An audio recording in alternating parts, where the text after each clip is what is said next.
ভুল করেও মানিব্যাগে এই 4টি জিনিস রাখবেন না, তা না হলে আপনার মানিব্যাগে আর কখনোই টাকা আসবে না, বরং আপনি আরো ঋণে ডুবে যাবেন।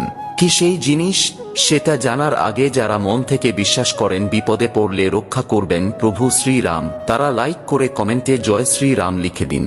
নাম্বার 1, কিছু মানুষ আছে যারা কেনাকাটা করার পর পুরনো বিল তাদের মানিব্যাগেই রেখে দেয়, তবে জেনে নিন এতে মা লক্ষ্মী খুবই অপমানিত বোধ করেন, ফলে আপনার জীবনে আর্থিক কষ্ট নামতে পারে। নাম্বার 2, মানিব্যাগে কখনোই ভগবানের ছবি রাখা উচিত নয়। শাস্ত্রবিদরা বলছেন মানিব্যাগে ভগবানের ছবি রাখলে ঋণের বোঝা মাথায় চেপে যায়। নাম্বার 3, মানিব্যাগে কখনোই কোনো প্রকার চাবিকাঠি রাখা উচিত নয়, এর ফলে জীবনে অর্থনৈতিক কষ্ট ও দারিদ্রতা নেমে আসবে। এবং নাম্বার 4, মানিব্যাগে ভুলেও কখনো আপনার স্বর্গীয় আত্মীয় স্বজনদের ছবি রাখবেন না, কারণ বাস্তুশাস্ত্র মতে এই কাজ খুবই অশুভ বলে মনে করা হয়।